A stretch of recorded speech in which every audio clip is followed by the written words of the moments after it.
Today we study about the next topic, that is heat transfer. इससे पहले हम देखे थे relation alpha beta and gamma, उसका रिलेशन देखे, स्पेसिफिक हीट देखे। अब आगे का टॉपिक है हीट ट्रांसफ़र। ट्रांसफ़र का मीनिंग है यानी एक लोकेशन से दूसरी जगह जाना। तो हीट किस तरीके से ट्रांसफ़र होगी, तो उसके लिए तीन मेथड हम स्टडी कर रहे हैं। एक है कंडक्शन, दूसरा है कन्वेक्शन और एक होता है रेडिएशन। एक जगह से दूसरी जगह हीट जो ट्रांसफ़र होती है from one point of the body to another in three different ways. First which is conduction, convection and radiation. तो अब यहाँ पर हम एक स्टडी करेंगे कि हीट पास होती है from one molecule to other molecule, but the molecule do not leave their mean position. Particle अपनी लोकेशन चेंज नहीं करता, सिर्फ हीट को ट्रांसफ़र करता है। तो ये जो मेथड होगा उस मेथड को कहा जाता है कंडक्शन।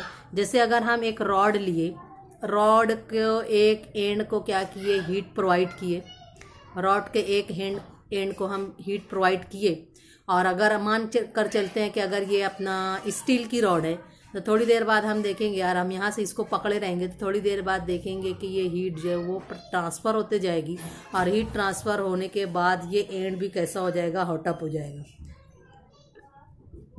अब जब ये एंड हीटेड हो जाएगा तो हम क्या करेंगे, इसको छोड़ देंगे। यानी इसका मीनिंग क्या हुआ कि हीट पहले यहाँ थी लेकिन धीरे धीरे ट्रांसफ़र होके, यानी वन मॉलिक्यूल अनदर मॉलिक्यूल, यानी heat transfer we particle does not change its position. Particle does not change its position. Particle अपनी पोजीशन चेंज नहीं करता, बल्कि वो क्या करता है, अपनी हीट एनर्जी को क्या करता है, ट्रांसफ़र करता है।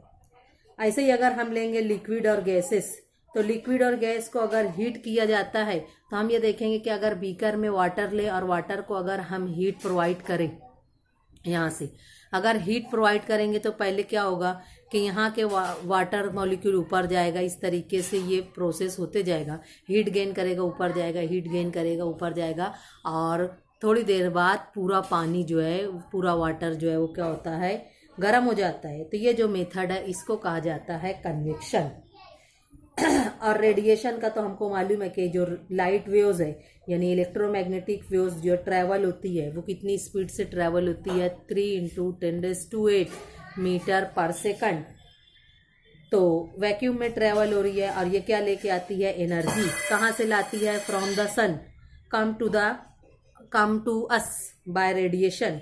तो इसका मीनिंग ये हुआ कि हीट जो है वो हम तीन मेथड से ट्रांसफ़र कर सकते हैं, कंडक्शन, कन्वेक्शन और रेडिएशन। तो conduction is the process by which heat flows from hot end to the cold end. जैसे बता सकते हैं कि कंडक्शन की अगर हम डेफिनेशन लिखेंगे तो heat transfer from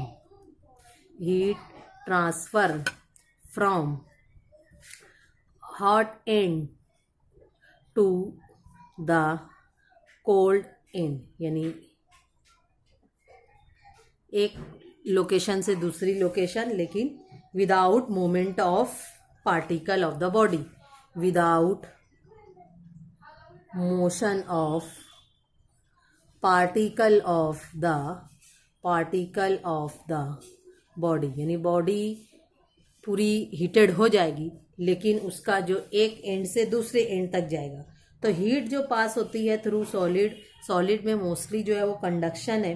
when one end of the metal rod is heated, यानी यही जो एक्सपेरिमेंट है कि अगर एक एंड उसका हीट करें तो सेकंड जो क्या होता है वो भी थोड़ा हीट जो है गेन करता है, धीरे धीरे थोड़ी थोड़ी हीट गेन करने के बाद वो क्या हो जाता है, गर्म हो जाता है।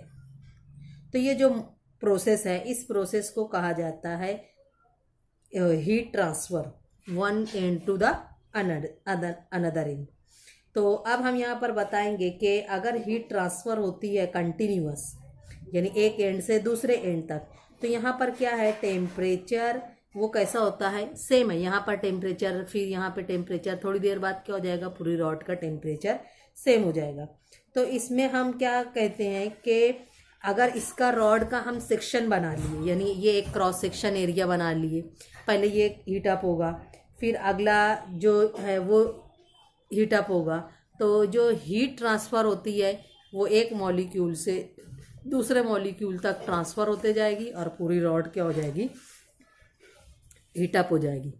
तो ये जो सॉलिड सब्सटेंस होते हैं जो हीट को इजीली कंडक्ट कर लेते हैं, जैसे स्टील है, अपने रॉड ले लेते हैं मेटल की, वो क्या करेंगे, हीट को इजीली कंडक्ट कर लेंगे। लेकिन अगर यही हमारी रॉड मेटल की बजाय अगर हम उसकी ले लें, प्लास्टिक की ले लें, या अगर उसकी ले लें वुड मटेरियल की ले लें, तो वो हीट को क्या करेगी, कंडक्ट नहीं करेगी। तो इसमें जो मटेरियल है वो मटेरियल दो तरीके का हो जाएगा।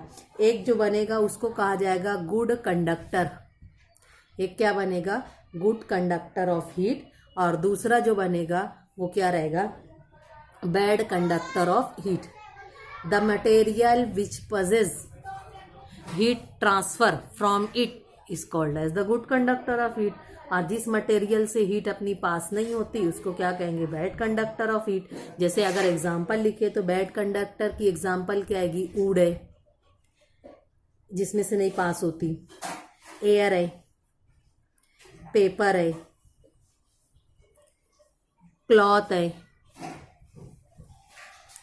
ऐसे ही गुड कंडक्टर ऑफ हीट अगर हम लेंगे तो जिसमें से हीट अपनी पास हो जाती है, तो उसकी बहुत सारी एग्जांपल है। जैसे हम उसको कह सकते हैं कि मेटल से, तो ऐसे मटेरियल को दो टाइप में डिस्टिंग्विश किया गया है, यानी on the basis of conductivity. एक होता है गुड कंडक्टर ऑफ हीट और दूसरा होता है बैड कंडक्टर ऑफ हीट। तो अब हमको देखना है थर्मल कंडक्टिविटी क्या होती है।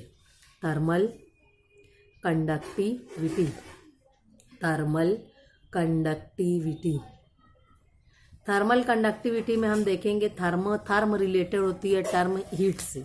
तो thermal conductivity of the solid is the measure of ability of the solid to conduct heat through it, यानी कितनी हीट वो अपने अंदर से क्या कर रही है, ट्रांसफर कर रही है, उस एबिलिटी को हम कहेंगे थर्मल कंडक्टिविटी ऑफ हीट। अब इसमें हीट जिसमें से ट्रांसफर होगी तो हम वही मटेरियल लेंगे ना जो गुड कंडक्टर ऑफ हीट है। तो good conductor of heat have higher thermal conductivity than bad conductor of heat. तो जैसे अगर हम एग्जांपल लिए कि suppose one end of metal rod is heated, the heat flows by conduction from hot end to the cold end, यानी एक metallic rod लिए, इस मेटेलिक रॉड को हीटअप किए, हीट इस लोकेशन से यहाँ तक ट्रांसफर हुई। The temperature of every section of the rod start increasing, यानी पहले यहाँ से हम अगर हीट प्रोवाइड कर रहे हैं, हीट यहाँ से देना शुरू किए, तो यहाँ का टेम्परेचर पहले इंक्रीज हुआ, फिर धीरे धीरे टेम्परेचर यहाँ तक का इंक्रीज होते जाएगा। तो उसके लिए क्या है, कंडीशन है कि कुछ टाइम के बाद, यानी अगर इसको क्रॉस सेक्शनल एरिया बना लेते हैं तो कुछ टाइम के बाद देखेंगे कि एक एक पोर्शन हीटअप होते होते लास्ट तक चला जाता है। तो यहाँ पर जो मुसलसल आपका जो टेम्परेचर इंक्रीज हो रहा है, तो ये जो कंडीशन है, इस कंडीशन को कहा जाता है, यानी ऐसी कंडीशन के temperature of each cross section of the rod is constant, यानी हर क्रॉस सेक्शन का टेम्परेचर अगर कांस्टेंट हो गया तो उस कंडीशन को कहा जाएगा स्टेडी स्टेट कंडीशन। टेम्परेचर कैसा हो जाएगा, कांस्टेंट, तो उसको कहा जाएगा स्टेडी स्टेट कंडीशन, यानी एक जैसी कंडीशन आ जाएगी। तो इसको स्टेडी स्टेट कंडीशन को अगर हम कंसीडर करेंगे कि अगर ये हटा लिए तो ये क्या हो जाएगा कि टेम्परेचर हटा लेंगे तो धीरे धीरे टेम्परेचर क्या होना जाएगा, उसका डिक्रीज होना जाएगा। जैसे अगर हम बर्नर हटा लिए, बर्नर हटा लेंगे तो ये पहले क्या, इसकी हीट सराउंडिंग में जाएगी, सराउंडिंग में जाते जाते वो क्या हो जाएगा, टेम्परेचर उसका डिक्रीज होने जाएगा। जब कोई चीज़ डिक्रीज होती है तो उसके लिए वर्ड यूज़ किया जाता है ग्रेडियंट। ग्रेडियंट कहा जाता है स्लोप को, ढलान को, यानी इसका जो, यानी पहले हम हीट दिए, टेम्परेचर लो था, टेम्परेचर बढ़ते बढ़ते क्या हो गया, हाई टेम्परेचर हो गया। अब जब बर्नर हटा लिए तो टेम्परेचर यहाँ से यहाँ तक क्या हो गया, इंक्रीज हो गया। अब टेम्परेचर क्या होगा, बर्नर रिमूव करने के बाद ये क्या होगा, टेम्परेचर क्या होना, डिक्रीज होना शुरू होगा। तो ये जो डिक्रीमेंट है, इस डिक्रीमेंट को कहा जाता है ग्रेडियंट। तो ग्रेडियंट का मीनिंग होता है स्लोप। तो यहाँ पर हमको बनाना है टेम्परेचर ग्रेडियंट। तो टेम्परेचर ग्रेडियंट किसको कहा जाता है कि fall of temperature with distance between the end of the rod in the direction of flow of heat, यानी टेम्परेचर ग्रेडियंट को हम सिंपल कह सकते हैं फॉल ऑफ टेम्परेचर, कि टेम्परेचर क्या होता है, ग्रेजुअली डिक्रीज होता है वन एंड से दूसरे एंड तक। अगर हम रॉड कंसीडर करते हैं तो इसको कहा जाता है टेम्परेचर ग्रेडियंट। तो इसकी डेफिनेशन क्या रहेगी, the fall of temperature with distance between the end of the rod in the direction of flow of heat is called as the temperature gradient। अब इसके लिए हम फार्मूला लेंगे कि temperature gradient which is equal to, formula बनाएंगे temperature gradient which is equal to T1 minus T2 divided by x। अब T1 क्या था हमारा, टेम्परेचर जहां पर उसका हाई था, टेम्परेचर यहाँ पे हाई था, तो यहाँ पर लिखेंगे T1 is equal to temperature of hot end, और T2 क्या बताएगा, temperature of cold end, temperature of cold and.